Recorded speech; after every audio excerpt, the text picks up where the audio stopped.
Charles Barkley built a career on contradictions. He was the most unlikely superstar in the most unforgiving league on earth. A power forward who didn't look like a power forward. A rebounder who fought giants like it was personal. A loudmouth who somehow sounded like the voice of the regular guy.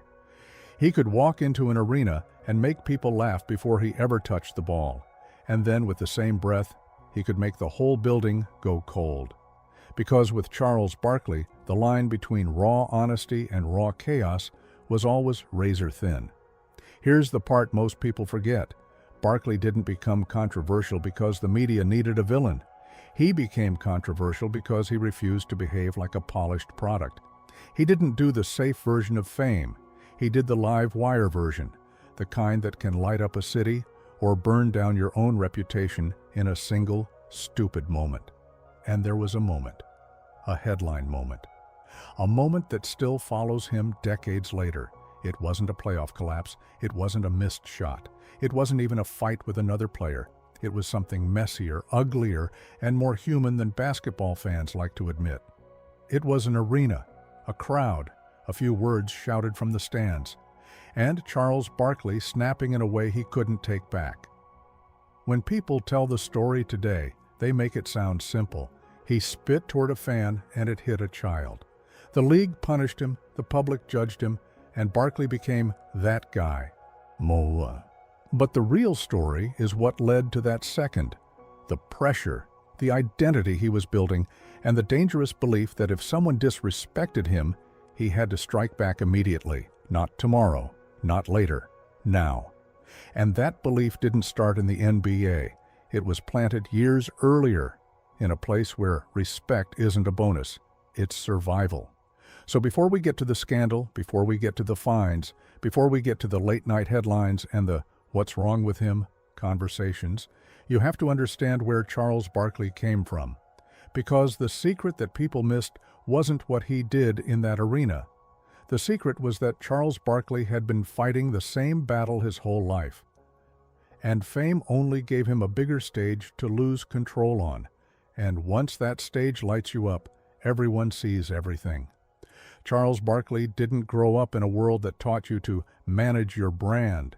He grew up in a world that taught you to manage your pride.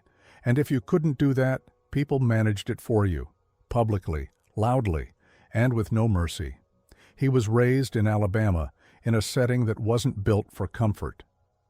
The details of childhood can vary depending on who's telling the story, but the emotional truth is steady.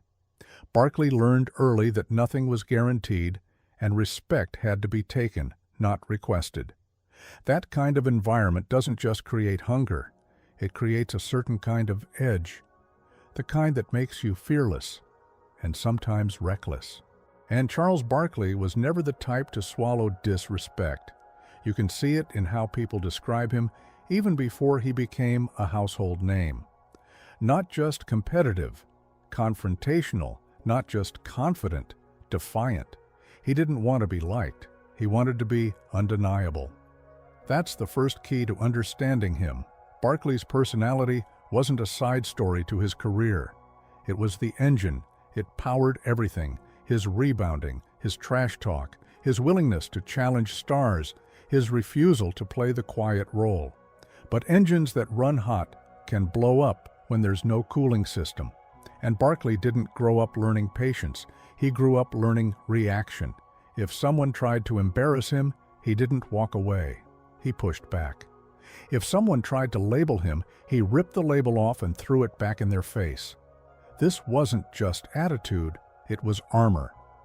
The problem with armor is that if you wear it too long, you forget how to be soft without feeling weak. Now, add basketball. Basketball offered Barkley a clear path to power. On a court, you don't need permission to dominate. You just dominate. And Charles Barkley loved that logic. He loved the honesty of it. The scoreboard doesn't care if you come from the right place. The rebound doesn't care what anyone thinks of your attitude. The ball doesn't care about your image, but people do. And when Barkley started rising, the gap between what he was, loud, blunt, emotional, and what people wanted him to be, polite, controlled, grateful, got wider every year. That gap becomes the tension behind his whole story, because the public loves authentic right up until authentic becomes uncomfortable. Charles Barkley was authentic in a way that didn't flatter anyone, not opponents, not fans, not reporters, sometimes not even his own team. And in Alabama, that might make you tough. In the NBA, it makes you famous. And it makes you dangerous to yourself, because when you believe your strength is your refusal to back down, you start treating every insult like a threat. And that's how a man can be smiling for the cameras one day and making a choice he'll regret the next. But before the league ever knew him as a lightning rod, Charles Barkley had to become a player good enough that nobody could ignore him. That happened when he walked into a college program and turned himself into the most unlikely force in the country. College basketball loves a clean story, the tall prodigy, the smooth scorer, the future pro, who looks like a future pro the second he steps on campus. Charles Barkley didn't fit that story. He wasn't the prototype. He didn't glide. He collided. He wasn't sleek. He was powerful. He wasn't quiet. He was loud. And he played like he took every possession personally, like every rebound was a debt someone owed him. At Auburn, Barkley didn't just develop as a player. He developed as a problem for anyone who believed basketball had to look a certain way. The first thing that made him stand out wasn't even a single move. It was his refusal to accept limitations. When people looked at Barkley, some saw a body that didn't match the classic position chart. Barkley saw a target. He saw an argument waiting to happen. And he loved arguments he could win with force. This is where round mound of rebound starts to make sense. That nickname sounds funny, even cute. But it was also a warning. It meant he is going to hit you, he is going to outwork you, and he is going to take something from you that you thought belonged to you. In college, that kind of intensity becomes a legend fast. Teammates start feeding off it, coaches start building around it, fans start buying into it, because there's something irresistible about a player who looks like he's playing to prove the world wrong every single night. But there's a darker part too. When you spend your whole life proving people wrong, you can start treating criticism like an enemy. You can start believing that any disrespect deserves immediate punishment. You can start thinking that being challenged is the same thing as being attacked, and that mindset can carry you right into the pros. At Auburn, Barkley's game grew sharper, but so did his identity. He wasn't just a great player, he was a personality, a force, a human headline. The NBA didn't just draft a rebounder and an inside scorer. The NBA drafted a spark. And sparks are exciting until they land in the wrong place. Because once Charles Barkley stepped into a league filled with egos, stars, cameras, and constant noise from the stands, the question wasn't whether he could play. The question was whether he could stay in control when the whole world tried to get under his skin. And in Philadelphia, surrounded by expectations and history, that test started immediately. When Charles Barkley moved from Auburn into the NBA, he didn't just step up in competition. He stepped into a machine built on tradition, hierarchy, and unspoken rules about what a star is supposed to look like, sound like, and act like. And Charles Barkley showed up ready to break all of it. Draft night creates a clean narrative for fans, a new name, a new uniform, a new beginning. But for Charles Barkley, the beginning wasn't clean at all. It was loud, complicated, and immediately full of tension. Because the league didn't know what to do with him. He wasn't a typical big man. He wasn't a typical forward. He was a collision of power, skill, and personality. And the NBA has always been both fascinated and threatened by players who don't fit a simple label. The first real shock wasn't that Charles Barkley could score or rebound. Plenty of rookies show flashes. The shock was the way he carried himself. He didn't arrive with the attitude of a grateful newcomer. He arrived with the posture of someone who believed he belonged in the room right away. That confidence can inspire a team, but it can also irritate veterans who spent years earning their status. In a locker room, talent is respected, but certainty without permission can feel like a challenge.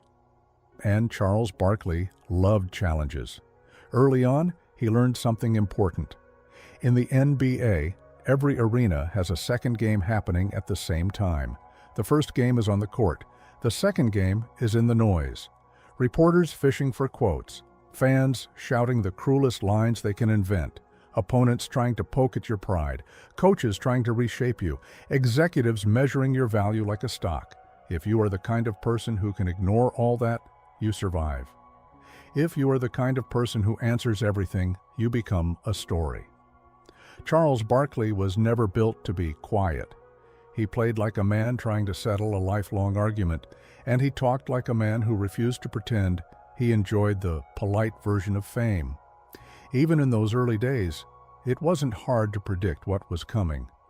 If you take a personality like that and throw it into the brightest spotlight in sports, you don't get a calm superstar.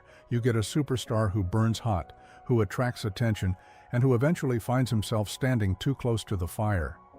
Philadelphia wasn't just his team, it was his test. A city that respects toughness but also demands results. A franchise with history, expectations, and fans who never whisper when they can shout. Charles Barkley was about to learn what it means to play where the crowd doesn't just watch you, it judges you. And when you feel judged, your pride starts looking for ways to strike back.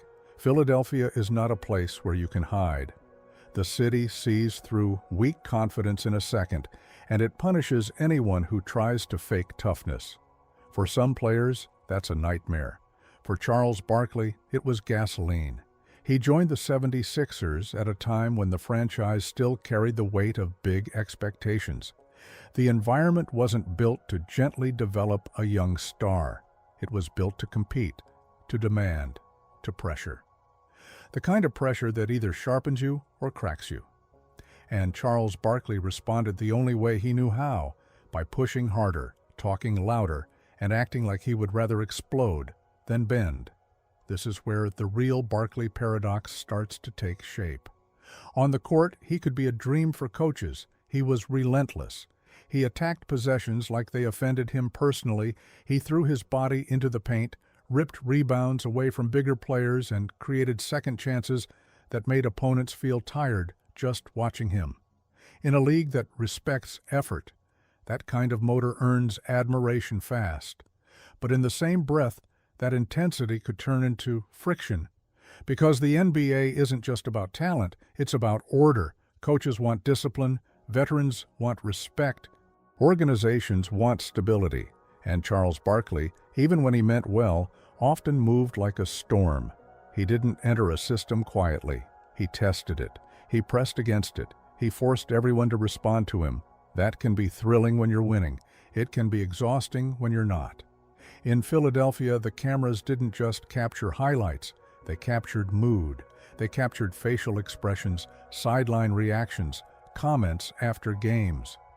Charles Barkley quickly became a magnet for attention, and attention has a dangerous side effect. It convinces you that your emotions are always justified because they are always visible. When you know people are watching, you start performing your own feelings. You start believing your anger is part of your identity, not just a moment you should control. And the city, in its own way, encouraged it. Philadelphia fans don't love polished stars the way some markets do. They love real ones. They love players who fight, who speak plainly, who look like they'd rather take a hit than back down. Charles Barkley fit that myth perfectly. He was a human wrecking ball with a sense of humor and a fearless mouth. For a while, it looked like the perfect marriage. But there's always a price when your brand becomes "I never back down." Because once you build your image on confrontation, people start testing it. Opponents test it, reporters test it, fans test it. And sooner or later, someone finds the button that makes you react the wrong way at the worst time. Charles Barkley was winning respect in Philadelphia, but he was also building a reputation that would trap him later. The superstar who always answers the insult. And that reputation was about to become a style of play so aggressive, so physical, that it turned him into a legend. It also turned his games into battles. Charles Barkley's greatness was never about looking perfect in a highlight photo. It was about making the other team uncomfortable. It was about turning the paint into a fight and then smiling like he enjoyed it. He didn't play like a traditional big man, and he didn't play like a traditional forward. He played like a force of nature that had learned how to dribble, pass, and punish you for doubting him. The nickname "round mound of rebound" sounds like a joke, and that's exactly why it worked. People heard it and laughed. Then they watched him play and stopped laughing. Because the truth was brutal. Charles Barkley had a gift for winning the space war. Basketball is a sport of inches, leverage, and timing, and Barkley treated it like street physics. He would wedge his body into the lane, read the bounce, and attack the ball like it owed him money. He didn't just grab rebounds, he ripped them away from taller men who expected the ball to be theirs by birthright, and that made opponents furious. Would absorb contact, create angles, and would absorb contact, create angles, and carve out position so aggressively that the other team didn't just lose a rebound, they lost confidence. Suddenly, every missed shot felt like it might become another Barkley possession, another extra chance, another punishment. That style also shaped his offense. Barkley didn't need a perfect play call to score. He needed one mismatch and a moment of hesitation. If you guarded him with a bigger player, he could beat you with quickness and strength. If you guarded him with a quicker player, he could crush you with power. He was a constant problem because he turned every defender into the wrong defender. But there was a hidden cost. When you play that hard, every night feels personal. Every whistle feels like an insult. Every bump feels like a challenge. And if you're wired like Charles Barkley, you don't just feel those moments. You react to them. You remember them. You carry them into the next possession, the next quarter, the next game. The physical toll was obvious. The emotional toll was the real story. Because the more Barkley leaned into being the unstoppable bully on the boards, the more the league leaned into trying to provoke him. Opponents wanted to bait him into technicals. Fans wanted to get in his head. The louder he became, the more people treated him like a target. And here's the dangerous part. When you start believing that everyone is coming at you, you stop hearing the difference between trash talk and real disrespect. That's how a superstar can go from tough to too far without even noticing the moment the line disappears. Charles Barkley was becoming a star that the NBA could not ignore. The city loved him, the league feared him, and the cameras followed him everywhere. He was building a legend the hard way, but legends attract pressure, and pressure looks for a crack. The next crack came from the very thing that made him powerful, his refusal to stay quiet when someone tried to embarrass him. By the time Charles Barkley was fully established in Philadelphia, he wasn't just a nightmare matchup on the court. He was a headline waiting to happen off it. And not because he chased attention the way some stars do, carefully posing for the safest version of the spotlight. Charles Barkley became famous in a more dangerous way. He spoke the way regular people speak when the cameras are off. He said what he felt while he still felt it. He didn't sand down his edges for anyone. That honesty turned him into a star that fans couldn't stop watching. In a league full of perfect media answers, Barkley sounded like a human being. He joked, he argued, he challenged narratives, and he didn't pretend he enjoyed every part of the job. If he thought a question was unfair, he didn't hide behind diplomacy. He pushed back. If he thought someone disrespected him, he made sure the world heard about it. The microphone wasn't just a tool for Charles Barkley. It was a weapon, and sometimes it was a fuse. Because the more you become known for telling it like it is, the more the world starts daring you to say something you cannot take back. Reporters learned quickly that Barkley didn't need a trap question. He could create his own storm with a single sentence. Teammates learned that he could lift a locker room with humor, then turn the air heavy with a blunt truth nobody wanted to hear. Opponents learned that the surest way to distract him was not always physical contact, but pride. Fans learned something too. If you wanted Barkley's attention, you didn't have to be kind. Sometimes you just had to be loud. And the league was changing around him. The NBA was becoming more than a sport. It was becoming a product, a global show. A nightly drama built on stars, storylines, and personalities big enough to sell arenas and television ratings. In that kind of environment, Charles Barkley was pure gold. He was unpredictable, funny, fiery, and always available for a quote that would travel across the country by morning. But unpredictability is a bargain with the spotlight. The same quality that makes you magnetic is the same quality that makes you risky. Barkley's on-court identity and off-court identity started feeding each other. When he dominated, he talked like a king. When he struggled, he talked like a man who felt cornered and refused to look weak.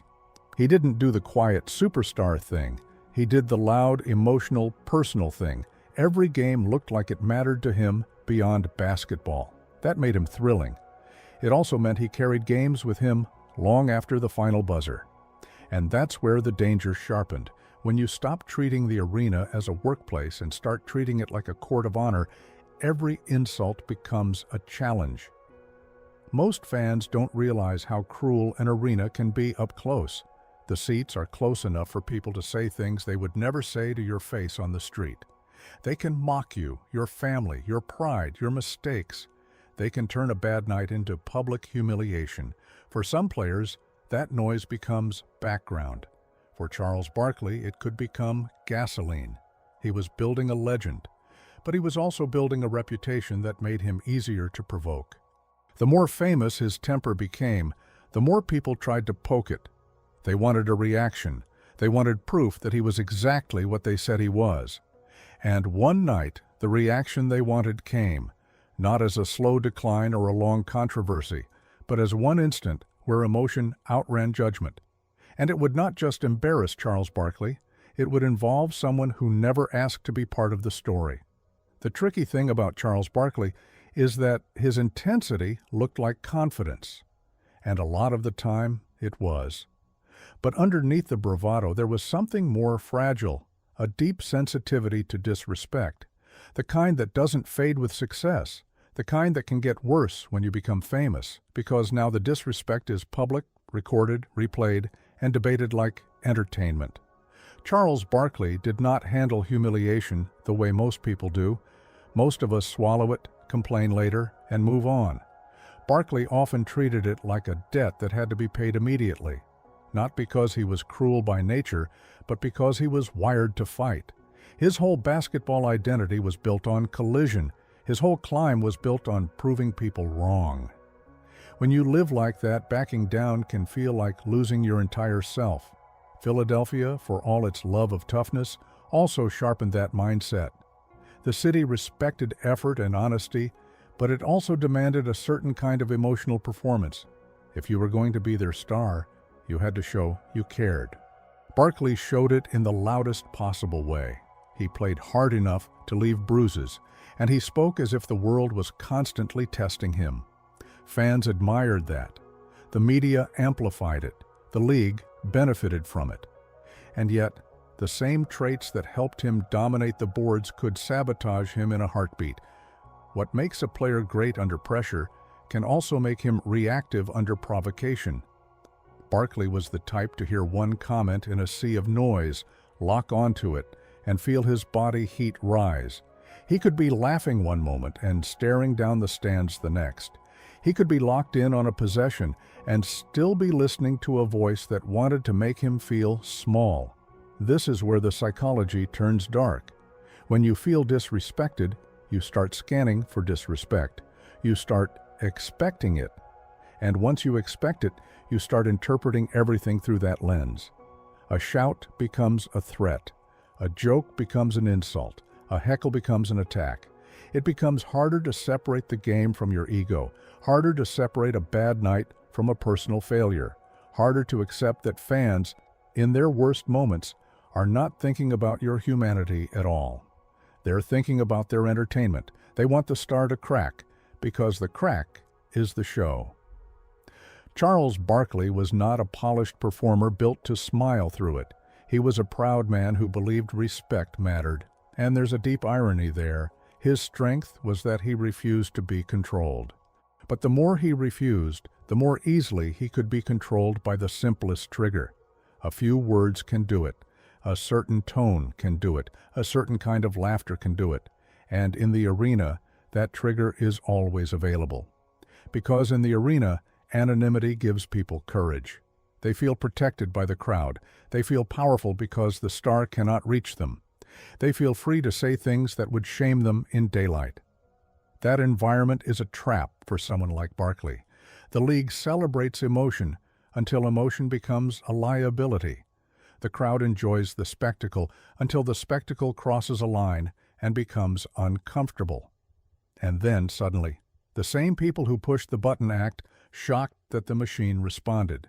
That's the cruel part. Once you react, the story isn't about what provoked you anymore. The story becomes about what you did. The provocation disappears. The moment remains. Charles Barkley was heading toward that kind of moment, not because he planned it, not because he wanted to hurt anyone, but because pressure and pride were building inside him, and the arena was the one place where he never wanted to look weak. Then came the night when a split-second choice turned into a national scandal, and it wasn't the kind of scandal you can outrun with highlights. When the incident in the early 90s happened, it moved faster than anybody could control. That's what makes it so brutal. There are controversies you can explain slowly, with nuance, over time. This one did not allow time. It was an instant captured in the sharpest light. A superstar reacting to heckling from the stands, launching saliva toward a provoker, and the awful twist that it did not land where he intended. It struck a young spectator instead. That detail is why this became bigger than a sports story. This wasn't about trash talk between grown adults on the court. This was about collateral damage. A split second where emotion tried to solve a problem and created a worse one. Charles Barkley's name hit the headlines, and suddenly the conversation wasn't about his rebounding or his footwork or the way he bullied bigger defenders into bad nights. The conversation was about character, about anger, about responsibility, about how a star is supposed to behave when thousands of eyes are watching and someone tries to humiliate him for fun. The league responded because it had to. When an NBA star is involved in a public incident that looks that ugly, the league has to protect the product, protect the image, and send a message. Barkley was fined and suspended for a game.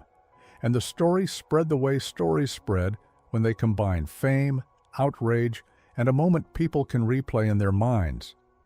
But the real story isn't the fine or the suspension. It's the aftermath. Charles Barkley had built his identity on being unbreakable, on being the guy who never backs down, never stays quiet, never lets anyone punk him. Now the whole country was watching him being judged, and he couldn't talk his way out of it.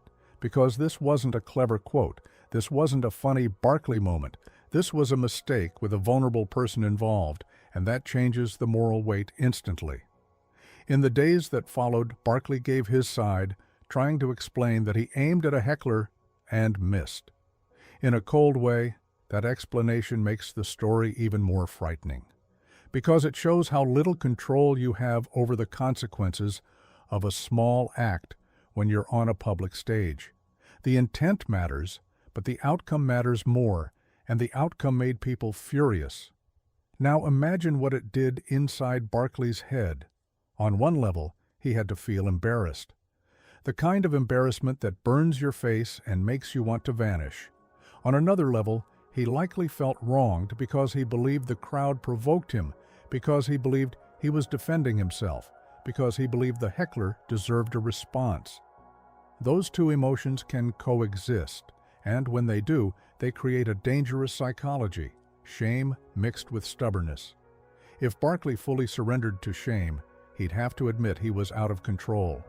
If he fully surrendered to stubbornness, he'd have to pretend nothing was wrong. The real human response lives somewhere in the middle, and that middle is messy. Here's what made it worse. The incident didn't just change how critics saw Charles Barkley, it changed how supporters saw him too. Some fans excused him because they hated how crowds treated players. Some turned on him because they expected better. Some laughed because the public often laughs at discomfort before it thinks. And for Barkley, who cared deeply about respect even when he pretended not to, that mixed reaction could feel like betrayal from every direction. This is where the story of Charles Barkley becomes more than a sports biography. It becomes a study in fame. Fame magnifies. Fame records. Fame punishes. Fame takes your worst second and makes it the most memorable second. And the scariest part is this: the league did not stop watching him after that. The crowds did not stop testing him after that. If anything, the incident taught people that he could be provoked into a reaction. It made him an even bigger target. So the question became, could Charles Barkley rebuild trust with the public using only what he knew best: dominance on the court and brutal honesty at the microphone? Or would the pressure keep pulling him back toward the same cliff? Because the next chapter of his life wasn't about hiding. It was about fighting to control the story before the story controlled him. After the arena scandal, Charles Barkley faced a problem that highlights could not solve quickly.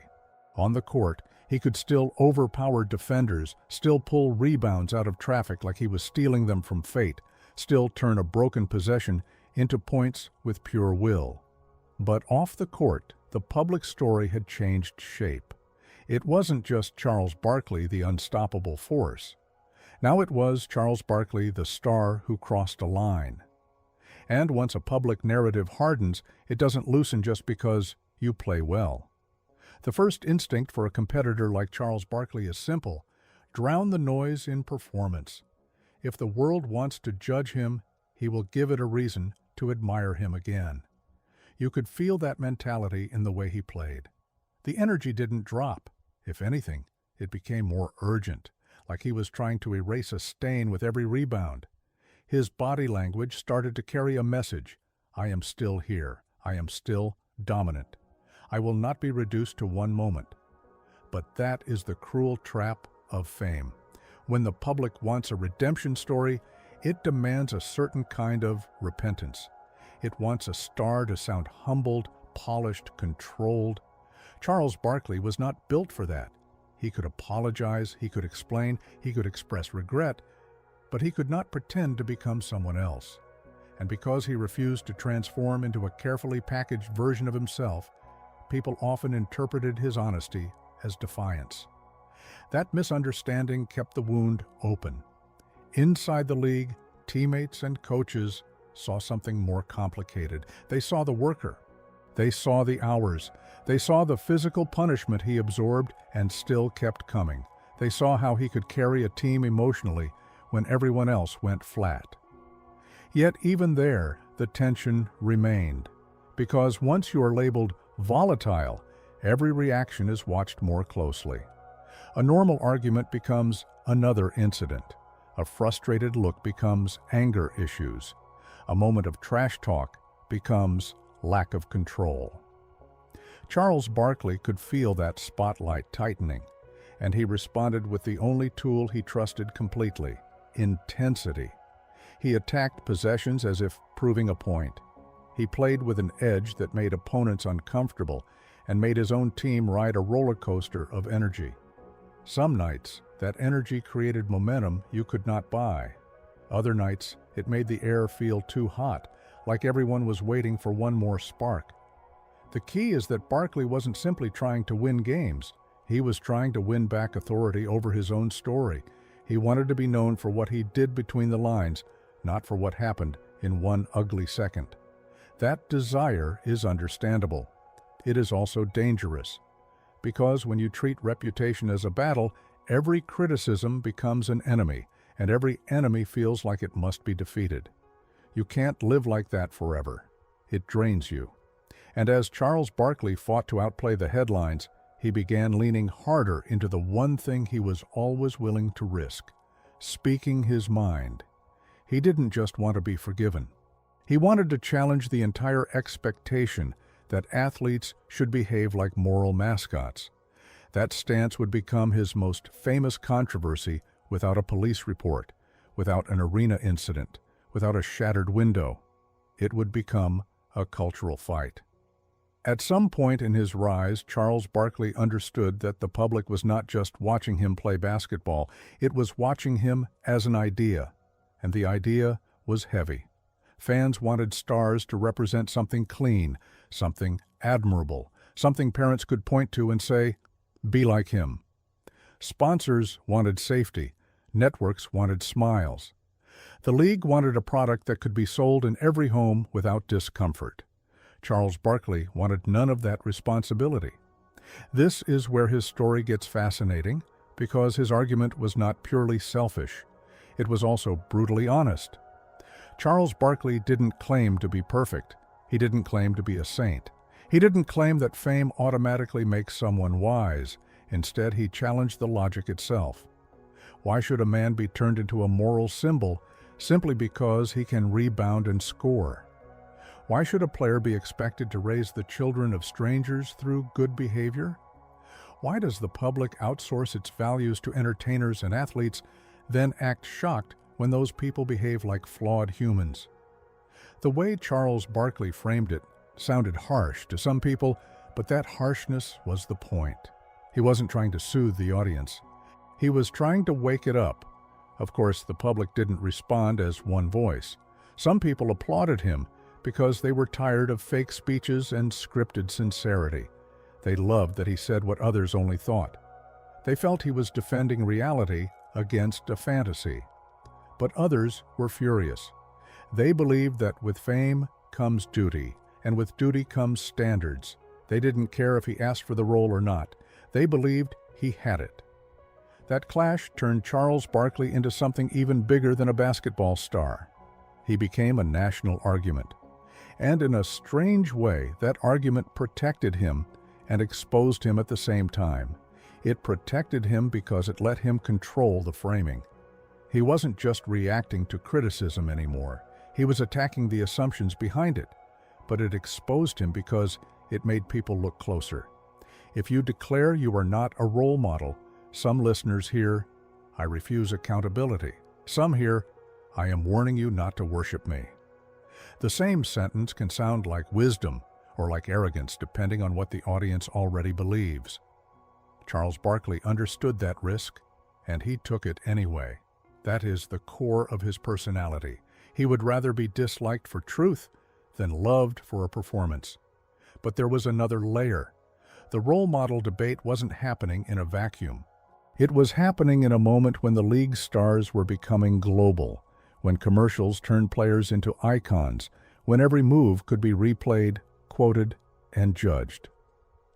Charles Barkley was pushing back against the machinery that made him rich and famous.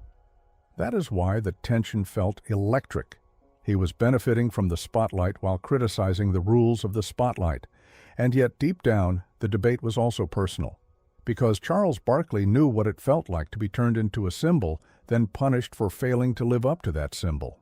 He had already experienced how a single moment could become a permanent label. He did not want to spend the rest of his life acting out a role that the public wrote for him. So he did what he always did. He doubled down on being Charles Barkley. That choice had consequences. It affected how fans saw him, how media covered him, and how teams evaluated whether he was worth the chaos. Because greatness is valuable, but stability is valuable too. And once a franchise starts asking itself whether the drama is worth the talent, a major shift becomes possible. That shift arrived when Charles Barkley made the move that felt like a rebirth, a new city, a new roster, a new chance to chase the one thing missing from his story. When Charles Barkley landed in Phoenix, the move felt like a reset button. Not a quiet reset, not a gentle fade into a smaller role, but a dramatic restart with real ambition behind it. Phoenix wasn't asking Charles Barkley to be a supporting character. Phoenix wanted him to be the center of gravity. The Suns wanted his strength, his edge, his fearless personality. They wanted the version of Charles Barkley who could tilt an entire series with a few violent rebounds and one loud statement that made everyone believe. and for a while, it worked beautifully. New environments can do that. They make old stress feel distant. They give you space to imagine that the problems were always somewhere else. Maybe the city was too harsh. Maybe the locker room didn't fit. Maybe the media was hunting. Maybe you just needed a different coach, different teammates, different air. Phoenix gave Charles Barkley that air. On the court, the fit looked natural. Barkley's game was built for high-impact winning. He could create extra possessions, draw defenders, punish smaller lineups, and force the defense to collapse. That doesn't just improve a team's numbers, it changes its identity. Suddenly, Phoenix wasn't just a fast team or a skilled team. It was a team with a bully at the heart of it, a star who made opponents feel like every missed shot was going to be paid for twice. The energy around him shifted too. In Philadelphia, he had been a star under a heavy historical shadow. In Phoenix, he could feel like the beginning of something. And that feeling matters. Stars don't just want checks and applause, they want destiny. They want a story that ends with a parade, a trophy, a moment that silences every critic. Charles Barkley wanted that ending desperately. But the fresh start also created a new kind of pressure. When you are the centerpiece, there is nowhere to hide when the team struggles. Every loss becomes your problem. Every disappointment becomes your fault. Every close game becomes a test of your leadership. And if you are Charles Barkley, leadership is not quiet. It is intense. It is emotional. It is public. That is where the old storm could follow him into the new sky. Because even when the basketball situation improves, the internal wiring does not instantly change. If Charles Barkley was sensitive to disrespect before, he could still be sensitive now. If he reacted strongly before, he could still react now. The difference is that now the stakes felt even higher because he was chasing the biggest prize and he could sense time moving. In Phoenix, he also became even more visible, not just as an athlete, but as a national figure. The league's attention, the media's attention, the fans' attention, it all tightened. And fame has a way of amplifying every habit. The good habits look heroic. The bad habits become patterns. Charles Barkley was about to enter the peak chapter of his playing career, the season where his dominance and his personality merged into one unstoppable run. It would bring him personal validation, a new level of respect, and a sense that he had finally arrived at the top of the mountain. But the mountain has its own danger, because the closer you get to everything you want, the more you fear losing it. And fear, for a man like Charles Barkley, can turn into fire. Phoenix didn't just give Charles Barkley a new uniform. It gave him a new story. And in the early 90s, that story started to feel like it had a destiny attached to it. Because when Barkley hit his absolute peak, it wasn't the quiet kind of greatness that shows up only in box scores. It was the loud kind that changes the temperature of the league. This was the stretch when Charles Barkley looked like the most forceful player on the floor, no matter who the opponent was. He wasn't simply producing numbers, he was bending games. He was creating possessions that shouldn't exist, stealing rebounds from bigger bodies, turning physical contact into fuel, and making every defender feel like they were in a fight they didn't sign up for. That is why the Most Valuable Player award mattered so much. The MVP wasn't just a trophy. It was a public stamp that said, "This man is not a side character in the Jordan era. He is a star with his own gravity. He belongs at the center of the league's conversation." For Charles Barkley, that recognition wasn't a bonus, it was validation.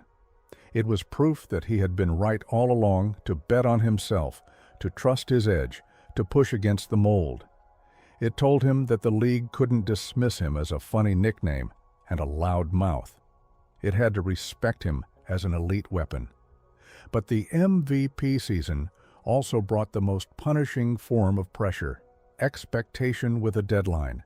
Because once you're that good, people don't just want you to be great. They want you to win the title. They want you to finish the story with a ring. They want the parade. And for Charles Barkley, who had already been through scandal and criticism and public judgment, the championship wasn't just a dream. It felt like a cleansing, a way to silence every whisper and every cheap label in one final, undeniable moment. That season drove Phoenix into the finals, and suddenly, Barkley was standing on the biggest stage of his life. Across from him was the era's main character, Michael Jordan's Bulls, a team that didn't just win, but dominated the league's mythology. Beating them would mean more than winning a series. It would mean rewriting history, and Barkley fought like he understood that. The finals were not simply a basketball matchup. They were a clash of narratives. Jordan's machine versus Barkley's force, polished greatness versus raw greatness. The calm assassin versus the emotional battering ram. And in a way, the series exposed the most tragic truth about Barkley's career. He could be brilliant, unstoppable, and still not control the outcome. Because championships don't just go to the best player, they go to the best combination of health, timing, roster, coaching, and moments.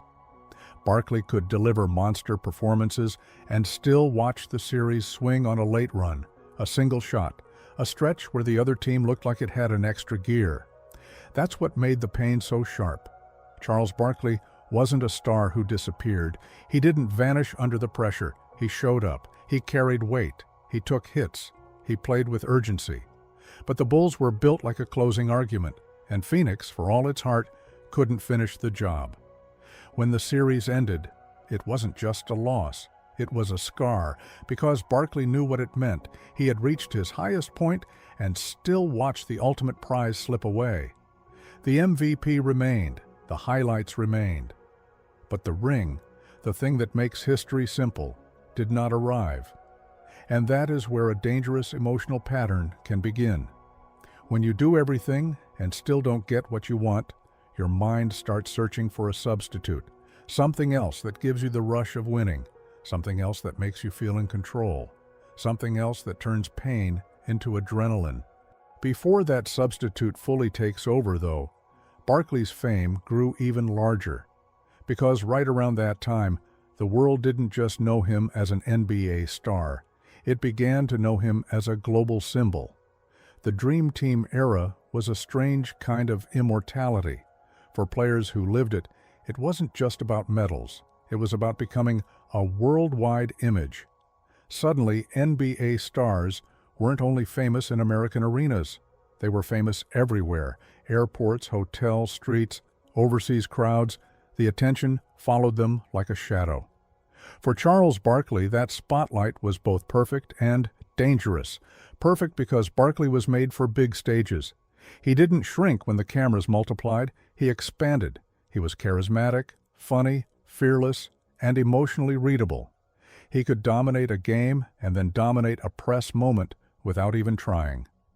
In a group full of legends, he still found ways to stand out, because his personality was not carefully managed. It was real, and real is often more memorable than perfect. Dangerous because global fame adds a new layer of entitlement if you're not careful. When you are treated like a king in every room you enter, you start believing the rules are softer for you, not necessarily because you are arrogant, but because the world starts behaving as if your needs matter more than others. People laugh at your jokes even when they aren't funny. People avoid challenging you. People offer you comfort. People open doors. Over time, a star can mistake that treatment for evidence that he is special beyond the game. And Barkley, like many great athletes, lived with constant adrenaline. A season is a steady diet of competition, applause, pressure, and conflict. The nervous system gets used to it. It starts craving it. So when the game ends, when the arena empties, when the hotel room goes quiet, you still feel wired, you still feel restless, you still want that rush. During the Dream Team era, that restlessness was amplified. The players were traveling, being celebrated, living in a bubble where their presence created excitement. For a personality like Charles Barkley, that bubble can feel like oxygen. It can also feel like a trap, Because once you get used to being the center of attention, you start looking for new ways to feel the same thrill. Some players search for it in extra work, obsession with training, or constant competition. Others find it in nightlife, in risk, in the kind of environments where the adrenaline comes instantly and without a scoreboard. And Charles Barkley had a personality that loved risk. He loved the idea of a challenge. He loved the idea of betting on himself. He loved the idea of proving something. On the court, that mentality made him great. Off the court, it could make him vulnerable. Dream Team fame made Barkley richer and more visible. It also made him a bigger target for criticism, because when you become a national symbol, your mistakes become symbolic too.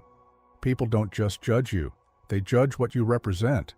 That is a heavy burden for someone who already rejected the role model label. So the question becomes, how does a man like Barkley cope with being adored, criticized, and watched nonstop? The answer is not simple, and it doesn't arrive in one dramatic fall. It arrives in habits. It arrives in rituals. It arrives in a second life that starts when the game ends. And one of the most powerful rituals in Charles Barkley's story was the one he later spoke about openly: gambling. Not the harmless, casual kind, the kind that can become a private war. Charles Barkley has always been unusually honest about his flaws. Many stars protect their image like a fortress. Barkley often did the opposite. He would say the quiet part out loud, even when it made him look bad. That honesty is part of why people love him. It's also part of why his story feels so intense. Because when he talks about gambling, he doesn't frame it as a cute hobby. He frames it as something that got serious. He admitted that he lost staggering amounts of money over time, not just a few bad nights, but sums that reached into the tens of millions. And when a man who earned enormous wealth says he lost that much, it tells you this wasn't occasional entertainment. This was compulsion. This was adrenaline. This was a second arena. To understand why it pulled him in, you have to understand what gambling offers to someone like Barkley. It isn't only about money. For a competitor, money is just the scoreboard. The real addiction is the moment before the result, the uncertainty, the risk, the feeling that you can outsmart fate, the surge of belief when you place a bet and imagine winning, the crash when it goes wrong, the desire to recover the loss immediately, not next week, not next month, now. That cycle is brutally similar to sports. In basketball, you miss a shot and you demand the ball again. You want redemption on the next possession. In gambling, you lose and you chase. You want the feeling back. You want control back. And if you are wired like Charles Barkley, you don't like walking away feeling beaten. Now, layer fame on top of it. Barkley wasn't just a regular gambler walking into a casino. He was a celebrity. He was treated differently. People wanted to sit near him, talk to him, watch him. That attention can make the habit feel glamorous instead of dangerous. It can make the risk feel normal because everyone around you is smiling, cheering, encouraging. And casinos are built to do one thing: keep you inside the loop. Lights, noise, comfort, easy access, endless opportunities to double down. For someone used to the intensity of NBA nights, that environment can feel strangely familiar. It's another arena with another crowd. Only here the opponent is invisible and the rules are designed to favor the house. Barkley later spoke about the scale of the losses almost like a confession, but also like a warning. He didn't romanticize it. He made it sound like something that slipped beyond casual control. And that matters because it connects back to the theme of his entire life. Charles Barkley's greatest strength, his love of risk and confrontation, was also his greatest vulnerability. If you believe that backing down is weakness, you don't stop when you should. You don't leave when you should. You don't accept a loss when you should. You chase the win because the win feels like identity. And over time, that chasing can change you. It can make you irritable. It can make you secretive. It can make you desperate to find the next hit of adrenaline when the last one stops working. This wasn't just a side story in Barkley's life. It was another pressure valve, another place where he tried to manage emotion through intensity. And it set the stage for what came next: the deeper psychology of the habit, the public admissions, and the way it intersected with an aging body and a career that was beginning to run out of time. Because when the basketball highs start fading, the temptation to replace them grows. And Charles Barkley, more than most, always needed a high. On the surface, Charles Barkley's gambling story sounds like something people reduce to a punchline: a rich athlete, a casino, a few reckless nights, and a tabloid headline. But that lazy version misses the real mechanics. Because for Charles Barkley, gambling wasn't just entertainment. It was a mirror of his entire personality: competition, pride, adrenaline, and the refusal to walk away feeling like he lost. That's what makes it dangerous. Not the money by itself, even when the numbers become shocking. The real danger is the emotional loop. The moment your brain stops seeing it as a bet and starts seeing it as a test of identity.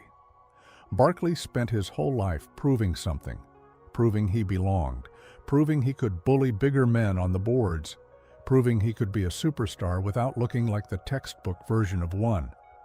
And when you live that way, you don't just enjoy winning. You need winning to feel stable. You need it to settle the noise in your head. Gambling offers a shortcut to that feeling. It compresses the emotional stakes into seconds. No long season, no film study, no practice, no waiting. Just the rush of uncertainty, the fantasy of control, the sharp hit of victory, and the brutal drop when it goes the other direction. The problem is that the drop doesn't feel like bad luck. For a competitor like Charles Barkley, it can feel like humiliation. And Barkley, as we've already seen in other parts of his story, didn't handle humiliation gently. He didn't shrug and move on. He responded, he pushed back. He tried to correct the feeling immediately. That's how chasing starts. Not as greed, but as self-defense. There's another layer too: the way fame changes the environment around you. In a casino, Barkley wasn't just another customer. He was Charles Barkley. People watched. People reacted. People created a little orbit around him, because fame turns ordinary moments into a mini-show.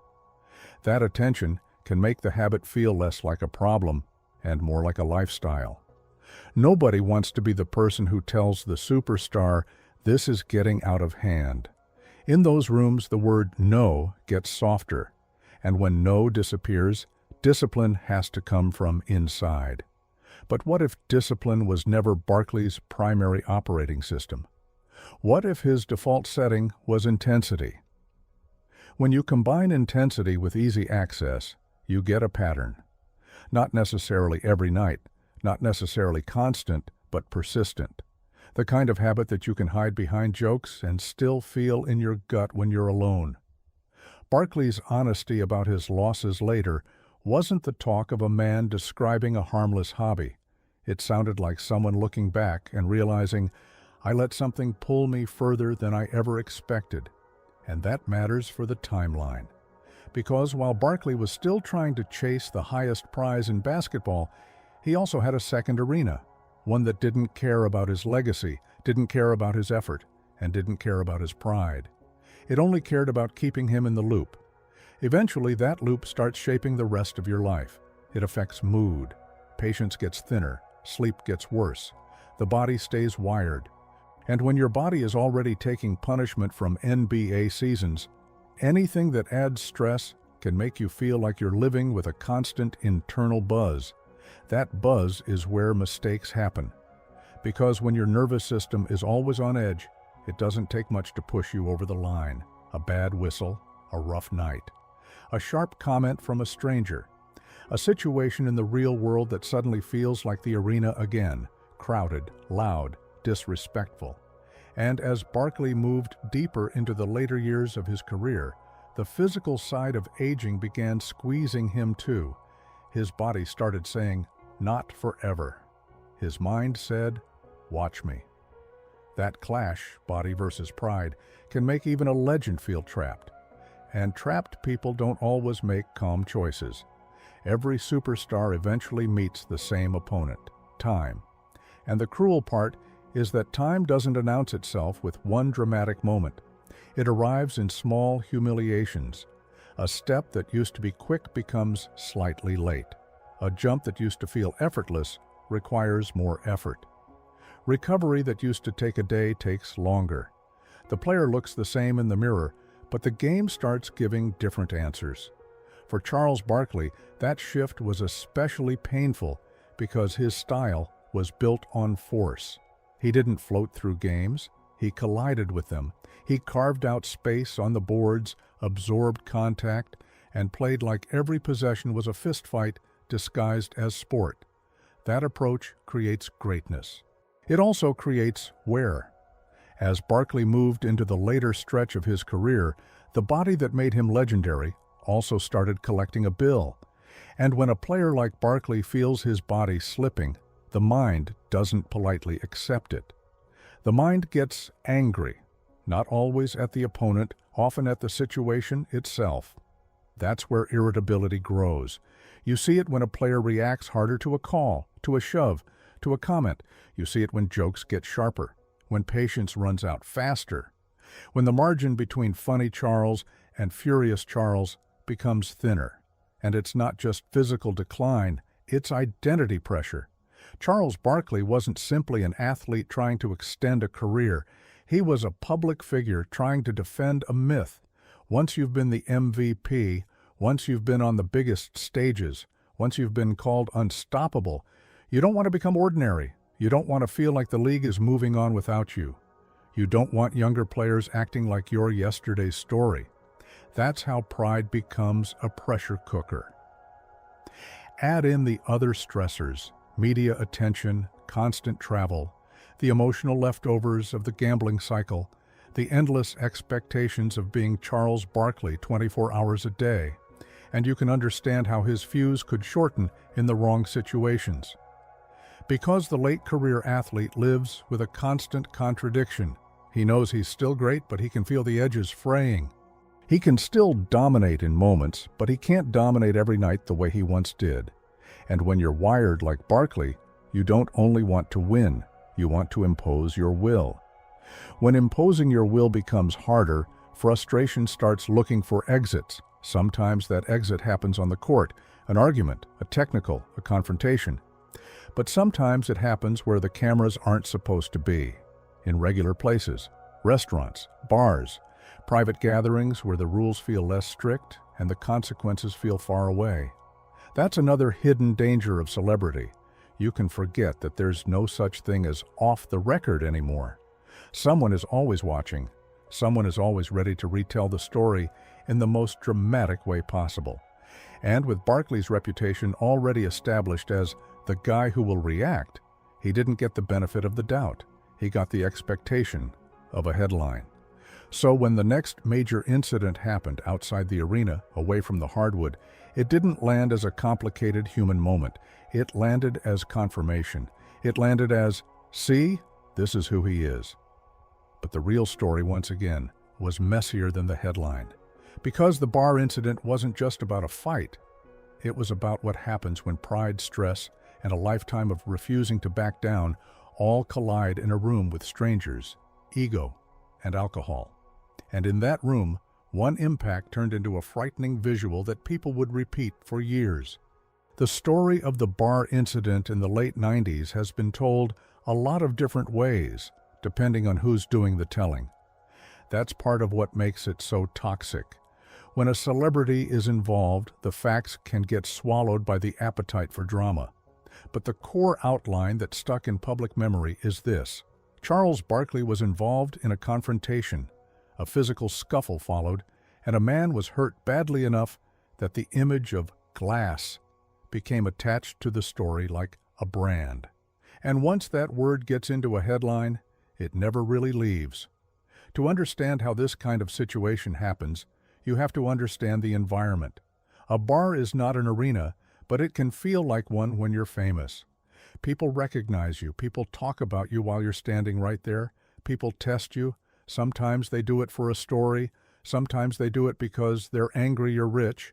Sometimes they do it because they want the thrill of challenging someone they have only seen on TV. For most people, the solution is easy: walk away. For Charles Barkley, walking away has never been emotionally easy.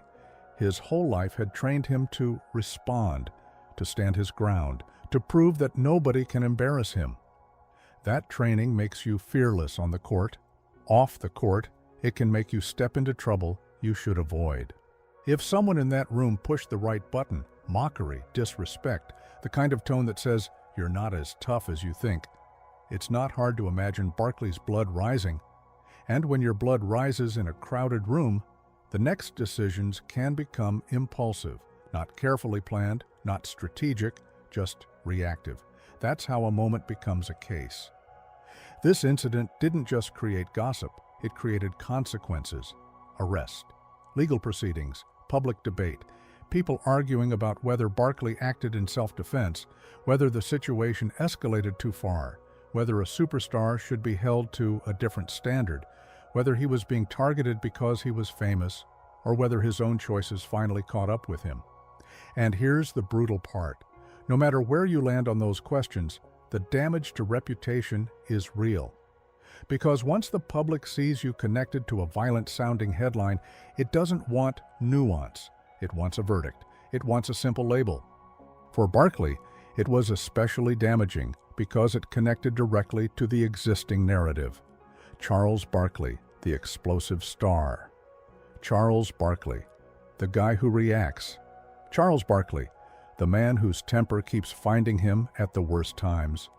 What gets lost is the human fatigue behind it, the constant pressure of being watched, the frustration of an aging body, the restlessness that doesn't turn off, the pride that refuses to shrink, the bad habit of answering disrespect with force instead of distance. A calmer personality avoids these situations by instinct. Barkley's personality moved toward them like a magnet, and once the incident happened, it didn't matter how many great games he'd played.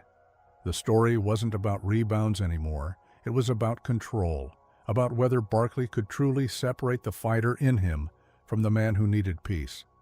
Because by this point, Barkley was approaching the end of his playing life. The Rockets' chapter was coming, the last stretch, the final attempt to shape how history would remember him. And the question hanging over everything was simple and brutal. Could Charles Barkley end his career as a respected legend? Or would the headlines keep pulling him away from the version of himself he wanted the world to see? After the bar incident, Charles Barkley wasn't just dealing with embarrassment. He was dealing with the kind of public storm that changes how people look at you before you even walk into the room. For a celebrity athlete, the hardest part is that you don't get to handle it privately. You handle it in front of cameras, headlines, and strangers who already decided what you are. This is where the double standard debate always erupts. Some people look at a situation like this and say, if a regular person did it, it would be treated differently. Others look at it and say, exactly, stars get away with more than anyone else. Both sides can sound convincing, and that's what makes it a perfect cultural argument. It isn't really about one night in a bar, it's about how people feel about fame itself. Charles Barkley, by then, was a lightning rod. Many fans loved him because they felt he was the most honest superstar the league ever produced. Others disliked him because they felt he was arrogant, reckless, and too comfortable crossing boundaries. When a person is that polarizing, an incident doesn't create an opinion. It becomes proof of the opinion people already have. That creates a brutal situation for the person at the center. If Barkley tried to explain, critics heard excuses. If he stayed quiet, critics heard guilt. If he joked, critics heard disrespect.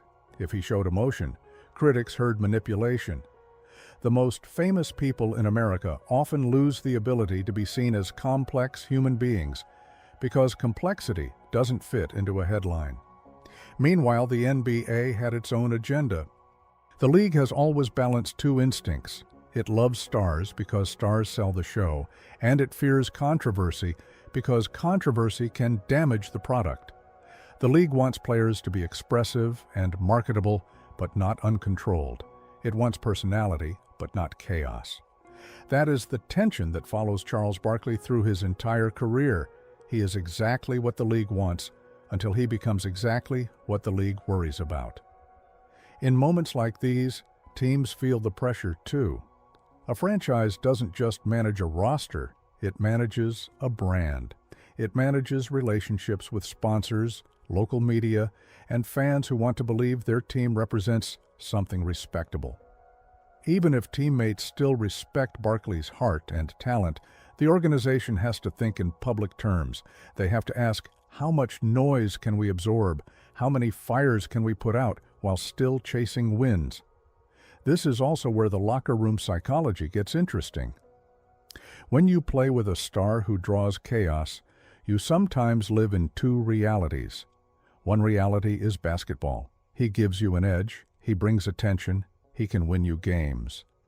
The other reality is life. He attracts questions, pressure, and constant distraction. Younger players can be inspired by that star's fearless personality, or they can become exhausted by the attention it drags into the room. Veterans can understand it, or they can resent it. Charles Barkley often sat at the center of that tension. Even when he wasn't trying to create drama, drama found him, because people were always waiting for the Barkley moment. When an athlete becomes a symbol of volatility, every normal conflict is interpreted as a sign of bigger instability. But the most underrated piece of fallout is internal. Public storms can reshape how you see yourself. A player who once felt unstoppable begins to feel watched. A man who once relied on instinct begins to second-guess. A competitor who once wanted conflict begins to fear becoming a parody of himself. And that fear can either mature you or harden you. For Charles Barkley, the question was becoming unavoidable. How do you end a career when your story has so many sharp edges? How do you guide the final chapters when the headlines keep trying to write them for you? That question becomes urgent when you reach the final stretch of your playing life. Because you can't replay your peak forever. You can only decide what kind of ending you want and whether you have the discipline to protect it. Barkley's ending would come in Houston. Not as the triumphant final act he dreamed of, but as a complicated goodbye shaped by time, injury, and the reality that the game always moves on. When Charles Barkley joined the Houston Rockets, the move carried a familiar promise: one more run, one more chance to chase the ring that had always stayed just out of reach. This is the part of a superstar's life where hope can become both beautiful and cruel. Beautiful because it proves the competitor in them never dies. Cruel because it forces them to confront how much the body has changed. In Houston, Barkley wasn't the single sun in the sky the way he was in Phoenix. He was part of a constellation, a veteran in a group built to compete, built to win with experience and toughness. On paper, it made sense. In spirit, it made sense too. Barkley had always believed in bold moves, and he was still chasing the one thing that would simplify his legacy in the eyes of casual fans. But the late career chapter rarely plays out like a movie. It plays out like a slow negotiation with your own limitations. Barkley could still deliver strong performances. He still had the instincts. He still had the hands, the strength, the intelligence. He could still read the bounce of the ball and take position before anyone else even reacted. He could still create plays with pure force of will. Yet the margin for error had shrunk. The recovery took longer. The wear showed more clearly. The league was getting younger, faster, and less forgiving. This is also where the emotional tone changes for a star. In earlier years, frustration might come from disrespect. In later years, frustration comes from the clock. The clock is the one opponent you cannot outwork. You cannot talk your way past it. You cannot out-rebound it. You cannot intimidate it. It arrives the same for everyone. Charles Barkley, who built his whole identity on refusing to back down, had to live inside that reality. And it can make a star restless. Because when the body won't cooperate, The mind tries to compensate. The mind demands more effort, more force, more aggression, as if intensity can reverse biology. Sometimes that intensity produces heroic flashes. Sometimes it produces injury. Sometimes it produces the quiet sadness of realizing you are still great, but not great enough to carry the world the way you once did. And for Barkley, the ring still didn't arrive. That missing piece remained missing. This is where the public can be unfair. Fans often treat late career years like a footnote, but for the athlete, those years are heavy.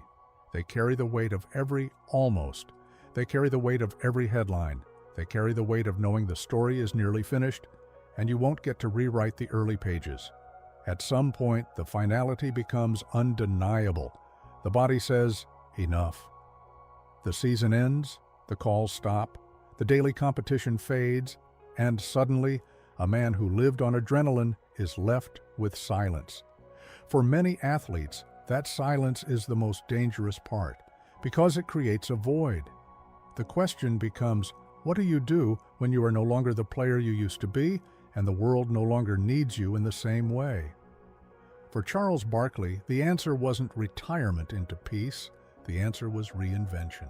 After the final buzzer of his playing life, Charles Barkley didn't disappear. He didn't become a quiet legend you only see at ceremonies. He walked into a new arena, one that is just as public as the NBA court, but in a different way, television. And in television, his greatest flaw became his greatest asset. Because networks don't hire Charles Barkley to be polite, they hire him to be Charles Barkley, the man who speaks in full-color truth. The man who jokes like a normal guy at the bar, then turns serious in a sentence, then makes everyone laugh again before the tension can settle. The man who is not afraid to call out players, teams, or narratives when he thinks they're fake. Inside the NBA became the perfect stage for him. It offered structure without suffocating him. It gave him teammates who could spar with him. It gave him a role where honesty wasn't a liability, it was the product. Viewers didn't tune in only for analysis. They tuned in because Barkley made basketball feel like a conversation, not a lecture. And the miracle of this reinvention is how it flipped his story. During his playing career, his mouth sometimes created trouble. On television, his mouth created loyalty. Fans who once argued about him now invited him into their living rooms.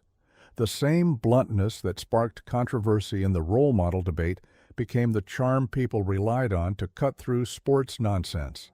But even that reinvention carried risk. Because now the thing that made him beloved was also the thing that could create another storm.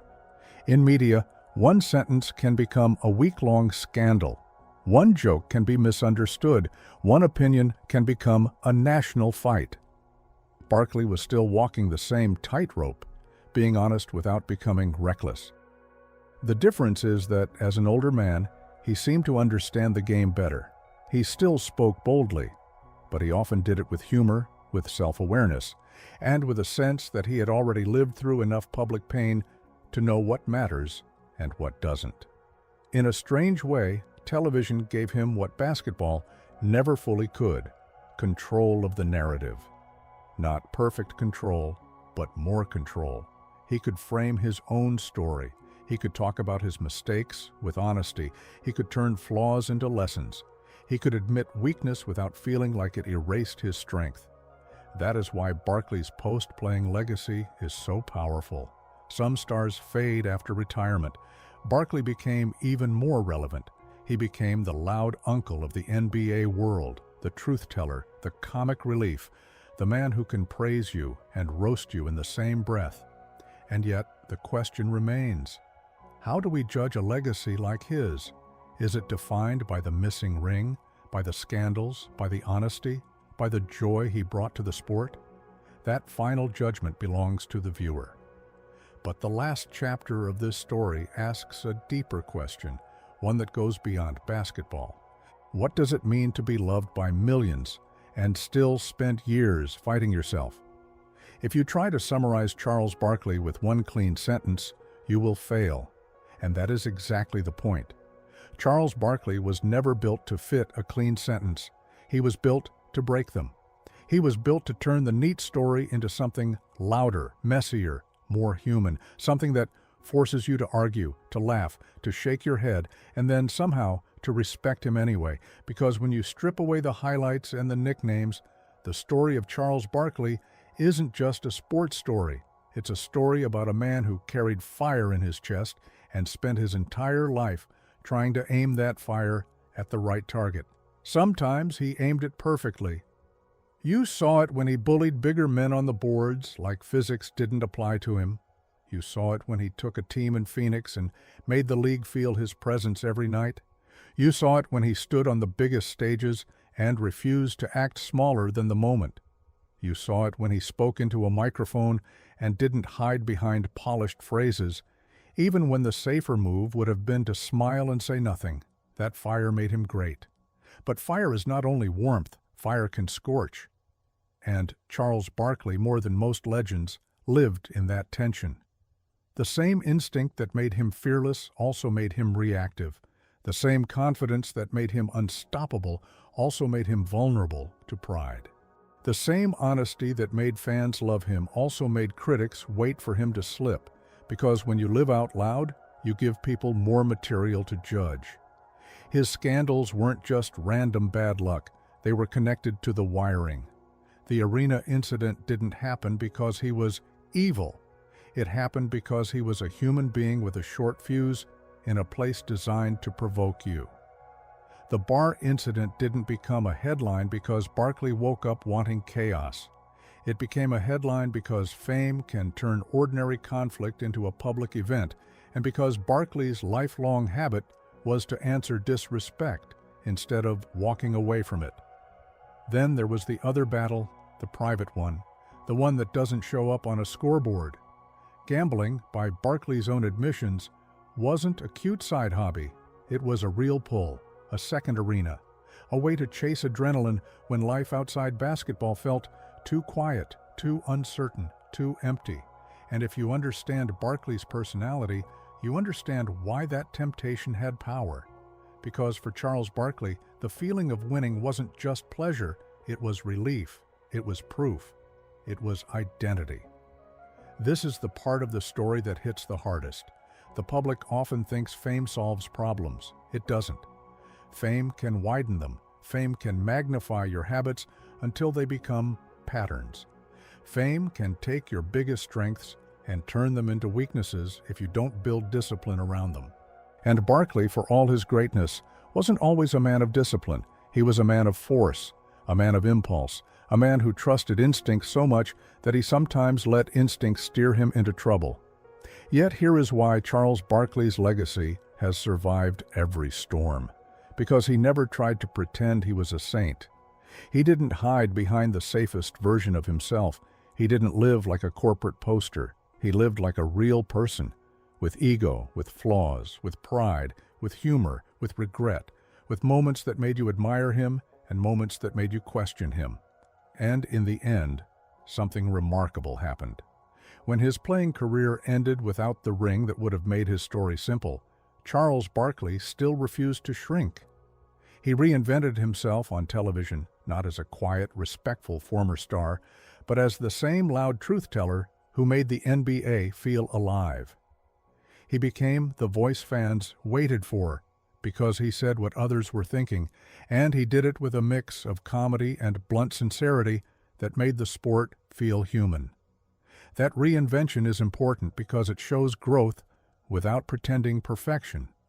Barkley didn't become a completely different person. He became a more controlled version of the same person.